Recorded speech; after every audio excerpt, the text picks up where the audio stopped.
Bonjour, dans le cours d'aujourd'hui, on va voir les variables et les types primitifs au niveau de Java. Quels sont les types primitifs disponibles au niveau de Java et quand est-ce qu'on utilise l'un ou l'autre et qu'est-ce qui se passe au niveau de la mémoire lorsqu'on déclare une variable d'un type primitif. On va voir tout ça tout de suite. Allons-y. Voilà, notre programme il concernera la déclaration des variables et la démonstration des types primitifs de Java. On a une liste de types primitifs de Java qui se compose de 8 types. On a boolean, on a byte, short, char, int, long, float et double. On va voir type par type. On va utiliser le premier type qui est le plus utilisé par les développeurs, qui est int. On va déclarer un nombre entier, on lui a affecté 125. Donc, qu'est-ce qui se passe au niveau de la mémoire lorsqu'on déclare une variable de type entier? Au niveau de la mémoire, on va accepter que la mémoire elle est comme ça, et on va voir dans le cours prochain comment exactement Java gère la mémoire. Donc, au niveau de la zone qui s'appelle main, on va déclarer les variables locales de main. On a aussi strings qui se considère comme variable locale, on ne s'intéresse pas, on va juste déclarer ce qui nous intéresse maintenant, qui est nombre entier. Au niveau de Java, il déclare nombre entier, il réserve un nombre de type correspondant à ce type. Pour ce type, on a 32 bits, 4 bytes, ce qui donne 32 bits. Donc 32 bits pour un entier. Et lorsqu'on essaye d'affecter cette valeur 125 à cette variable, qu'est-ce qu'il fait Java? Le système en général, le système d'exploitation, il fait une conversion de ce chiffre décimal, de ce nombre décimal vers le binaire. Parce que le système il ne connaît que les 0 et les 1. Il ne peut pas stocker directement la valeur. Du coup, ce qu'il fait, il fait une conversion binaire décimale, dans ce cas-là décimale binaire. Donc 125, l'équivalent de 125 en binaire, c'est cette suite des 1 et des 0. Donc lui, il stocke cette valeur, il commence par la dernière case, et il commence à écrire les 1 et les 0. Et le reste, il les affecte des 0. Et quand on essaye d'afficher cette valeur, ce qu'il fait, normalement, il doit chercher une zone mémoire qui s'appelle nombre entier. Il doit nous afficher sa valeur. Donc, qu'est-ce qu'il fait exactement au niveau de la mémoire? Il cherche cette variable, il récupère la liste la série des bits, il fait la conversion inverse maintenant, et il nous affiche le nombre correspondant entier. Maintenant, est-ce qu'on a besoin vraiment d'un type int? Parce que tout le monde, bien la plupart, utilise directement int une fois qu'on a besoin d'une variable numérique. Alors que le type int, il est énorme. C'est 4 octets. 4 octets, c'est 32 bits, c'est énorme. Il peut stocker une valeur depuis moins 2 milliards et quelques jusqu'à 2 milliards. Un nombre de 2 milliards, c'est assez grand. Donc ça dépend le besoin, bien sûr. Si on a besoin d'une valeur qui ne va jamais dépasser 32 000 et qui ne va jamais être moins de 32 000, donc on peut utiliser simplement short. Regardez. Maintenant, lorsqu'on fait cette valeur, on l'affecte à short, il va prendre juste 16 bits, 2 octets, c'est la moitié. Voilà, donc là, on va simuler ça au niveau de la mémoire. 16 bits. Et il nous reste encore là où on peut écrire d'autres, une valeur plus grande. Donc on va préserver la moitié. À chaque utilisation de cette variable, on va préserver la moitié. On a gagné de l'espace. Mais bien sûr, selon le besoin. Si on n'a pas besoin d'un chiffre qui dépasse 32 000 ou qui ne soit pas moins de 32 000.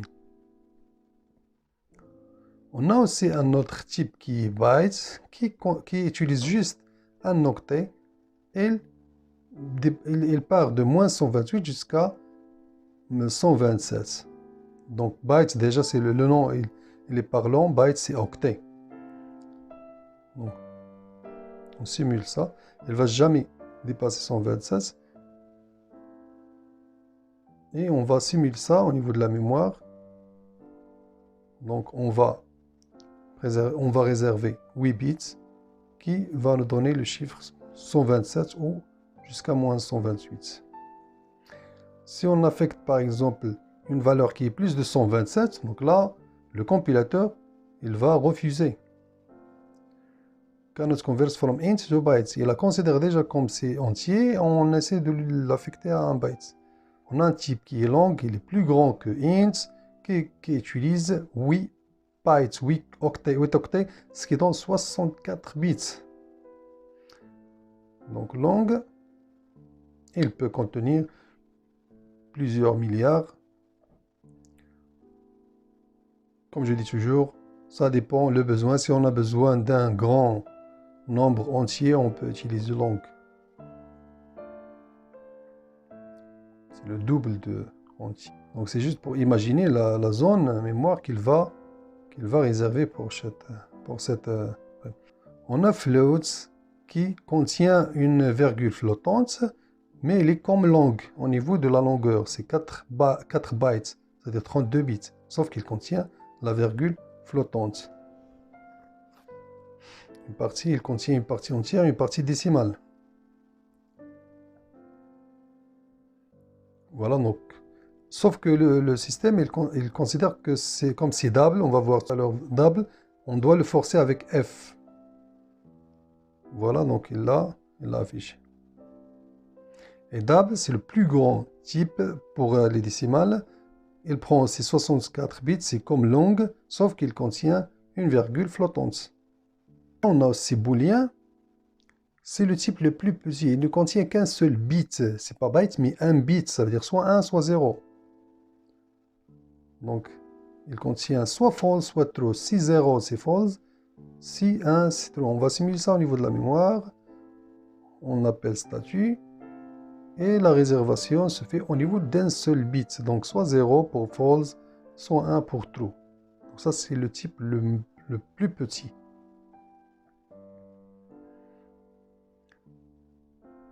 Voilà, maintenant, on a char aussi, qui est un type caractère. On va voir comment Java gère les caractères. Comment, en général, les systèmes informatiques gèrent le caractère. Si on affecte, par exemple, une variable, on affecte H à une variable lettre, comment on stocke cette lettre qui est H au niveau de la mémoire, alors que la mémoire, elle n'accepte que des 1 et des 0. Voilà, pour le char, pour le type char, il contient 16 bits. On va simuler ça au niveau de la mémoire.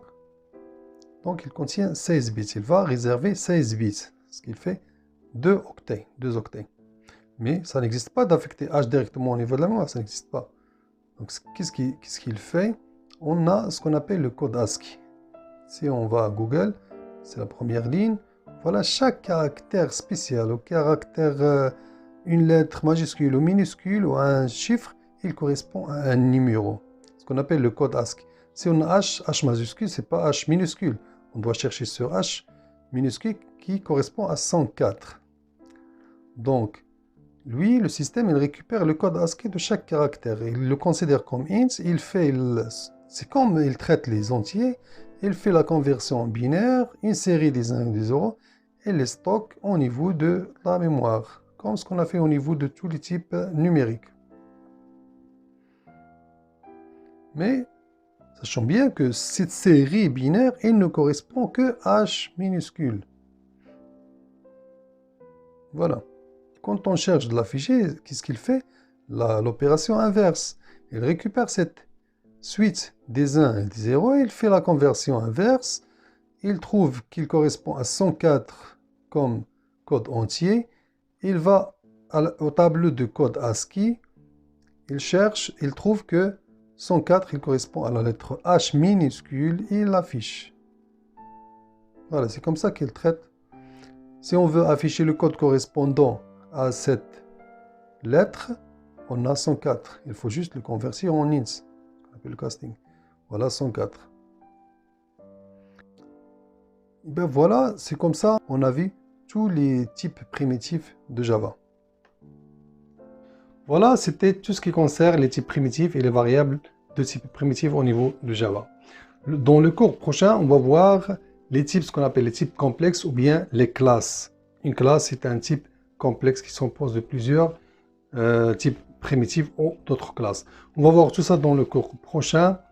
À la prochaine.